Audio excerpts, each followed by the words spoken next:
മുഖ്യമന്ത്രി PM ശ്രീയെ സംബന്ധിച്ചിടത്തോളം ധരിച്ചു വച്ചിരിക്കുന്ന എല്ലാ കാര്യങ്ങളും തെറ്റായ കാര്യങ്ങളാണ്. അത് മദ്യത്തിൻ്റെ കാര്യത്തിൽ അവസാനം നിയമസഭയിൽ UDF തീരുമാനിച്ചാൽ ഞാൻ അത് നടപ്പിലാക്കുമെന്ന് പറഞ്ഞതുപോലെ കുറ്റസമ്മതത്തോടുകൂടി അദ്ദേഹം പ്രഖ്യാപിച്ച PM ശ്രീയുമായിട്ട് ബന്ധപ്പെട്ട് പ്രഖ്യാപിച്ചിട്ടുള്ള കാര്യങ്ങൾ പിൻവലിക്കേണ്ടി വരും.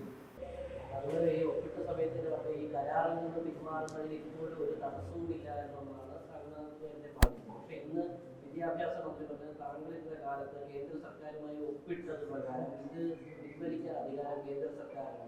അങ്ങനെയാണ് MOU ഒപ്പുവെച്ചിരിക്കുന്നതെന്നാണ് വിദ്യാഭ്യാസ മന്ത്രി കേന്ദ്ര ഗവൺമെൻറ് നമ്മുടെ എഗ്രിമെൻ്റ് പ്രകാരവും നമ്മുടെ ധാരണ പ്രകാരവും സംസ്ഥാന ഗവൺമെൻറ്റിന് കേന്ദ്ര വിഹിതം എത്രയോ കോടി രൂപയാണ് തരാനുള്ളത്, കോടിക്കണക്കിന് രൂപയിലേ തരാനുള്ളത്. ആ ധാരണ പ്രകാരവും പ്രകാരവും നിയമാനുസരണം കിട്ടേണ്ട ഫണ്ട് ഒന്നും ഒരു പൈസ പോലും തരുന്നില്ലല്ലോ. അവിടെ ഒന്നും ഒരു ധാരണ കാണുന്നില്ലല്ലോ. ഇതിൽ ഒരു ധാരണ പെശവുമില്ല. എന്ന് മാത്രമല്ല പാഠപുസ്തകവും ഒക്കെ നമ്മൾ ചരിത്രത്തെ മറച്ചു പിടിച്ചുകൊണ്ട് ഇറക്കിയപ്പോൾ ബദൽ പാഠപുസ്തകം നമ്മളോട് ഇറക്കിയല്ലോ. ഒന്നും കേന്ദ്ര ഗവൺമെൻറ് ഒരു ഇടപെടൽ നടത്തിയില്ലല്ലോ. എന്ന് മാത്രമല്ല കേന്ദ്ര ഗവൺമെൻറ്റിൽ നിന്ന് നിങ്ങളൊരു എഗ്രിമെൻ്റ് വെച്ചിട്ടുണ്ട്, നിങ്ങളൊരു മെമ്മോറണ്ടത്തിൽ സൈൻ ചെയ്തിട്ടുണ്ട്. അതുകൊണ്ട് നിങ്ങൾ ഇത്രാം തീയതിക്ക് മുമ്പേ നിങ്ങൾ നടപ്പിലാക്കുന്നതിന് വേണ്ടിയുള്ള നടപടി സ്വീകരിച്ചില്ലെങ്കിൽ ഞങ്ങൾ നിങ്ങളുടെ പേരിൽ നടപടി സ്വീകരിക്കുമെന്ന് പറഞ്ഞ് ഒരു കത്ത് തരണ്ടേ? അങ്ങനെയാണെങ്കിൽ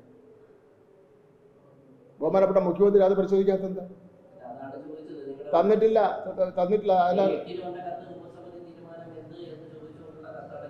അല്ല, കത്തിൽ പറഞ്ഞിരിക്കുന്നത് വെച്ചാൽ ഇത് നടപ്പിലാക്കണമെങ്കിൽ എത്രയും പെട്ടെന്ന് നിങ്ങൾ നടപടിക്രമങ്ങൾ പൂർത്തീകരിക്കണമെന്ന് പറഞ്ഞു.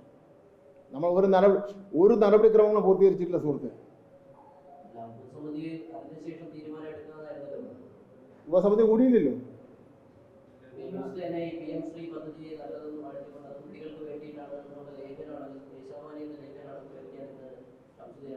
ദേശാമാന്യം കുട്ടികൾക്ക് വേണ്ടിയെന്നും പറഞ്ഞ് വാഴ്ത്തപ്പെട്ട ലേഖനമൊന്നും വന്നിട്ടില്ല. വായിച്ചോ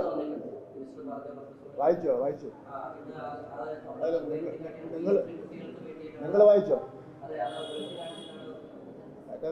അത് വെറുതെയാണ് പറ്റിച്ച് അടിസ്ഥാനരഹിതമാണ്.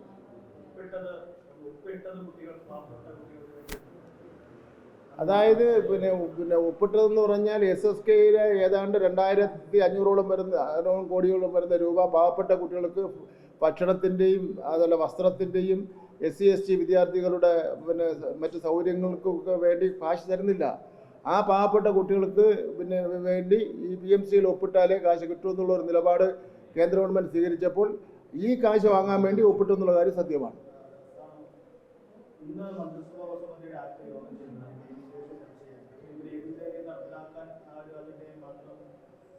PMC നടപ്പിലാക്കാൻ വേണ്ടിയുള്ളൊരു സാഹചര്യമൊന്നും കേരളത്തിലില്ല.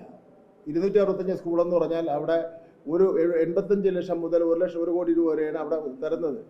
നമുക്കതിൻ്റെ ആവശ്യമില്ല. നമ്മുടെ കെട്ടിടങ്ങളൊക്കെ തന്നെ വളരെ ഗംഭീരമായിട്ടുള്ള കെട്ടിടങ്ങളാണ്, ലിഫ്റ്റുള്ള കെട്ടിടങ്ങളാണ്, എയർ കണ്ടീഷനുള്ള കെട്ടിടങ്ങളാണ്, 45,000-ഓളം വരുന്ന class rooms, smart class rooms ആണ് ഒക്കെയാണ്. നമുക്കതിൻ്റെ ഫണ്ടിൻ്റെ ആവശ്യം ഇല്ല.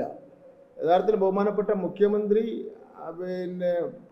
പറഞ്ഞത് എല്ലാം തെറ്റായ കാര്യങ്ങളാണ്, തെറ്റിദ്ധരിപ്പിക്കുന്നതിന് വേണ്ടിയുള്ള കാര്യങ്ങളാണ്.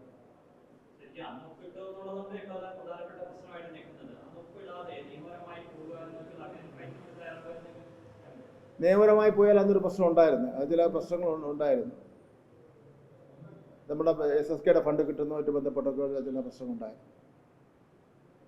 വേറെ ഒന്നും ഒപ്പിട്ടതിന് ശേഷം വേറെ ഒപ്പിട്ട് അത് പിന്മാറുന്നു. വേറെ ഒരു നടപടിയിലേക്കും പോയില്ലല്ലോ. പറ്റുമല്ലോ, ഒരു പ്രശ്നമില്ല. പറ്റില്ല.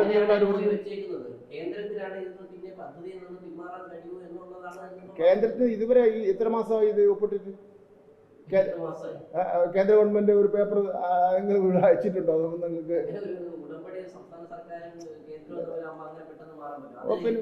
മാറുന്നതിന് ഒരു പ്രശ്നമില്ല. കേന്ദ്ര ഗവൺമെന്റ് നമുക്ക് തരേണ്ട കാശ് തരുന്നില്ലല്ലോ. വേറെ എന്തെങ്കിലും ചെയ്യാൻ പറ്റുന്ന നിങ്ങളെല്ലാം കൂടെ എഴുതി. കേന്ദ്ര ഗവൺമെന്റ് തരേണ്ട കാശ് തന്നെങ്കിൽ നമ്മൾ ഇത്രയും കഷ്ടപ്പെടേണ്ട കാര്യമില്ലല്ലോ. എന്തെല്ലാം കാര്യത്തിൽ കേന്ദ്ര ഗവൺമെന്റ് നമ്മൾ അവഗണിക്കപ്പെടുന്നു. അങ്ങനെയാണെങ്കിൽ ഒരു ഫെഡറൽ തത്വങ്ങൾ നിലനിൽക്കുന്ന ഒരു രാജ്യത്ത് ഒരു സംസ്ഥാനത്തോട് കാണിക്കാൻ പറ്റുന്നതിനപ്പുറമുള്ള കാര്യങ്ങൾ കാണിക്കുന്നല്ലോ.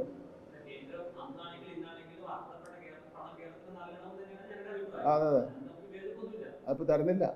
പക്ഷേ എന്തുകൊണ്ടാണ് അത് ക്യാബിനറ്റിന്റെ മുന്നണിയിൽ ചർച്ച ചെയ്യാത്തത്? അതൊക്കെ നമ്മൾ കുറേ എക്സ്പ്ലെയിൻ ചെയ്ത കാര്യങ്ങളാണ്. കുറേ നിങ്ങളുടെ എല്ലാ കാര്യങ്ങളും പറയാൻ വേണ്ടി പറ്റുമോ? ഞാൻ പരമാവധി നിങ്ങൾ ചോദിക്കുന്ന കാര്യങ്ങൾ സഹകരിക്കുകയും പറയുകയും ചെയ്യുന്ന ആളാണല്ലോ.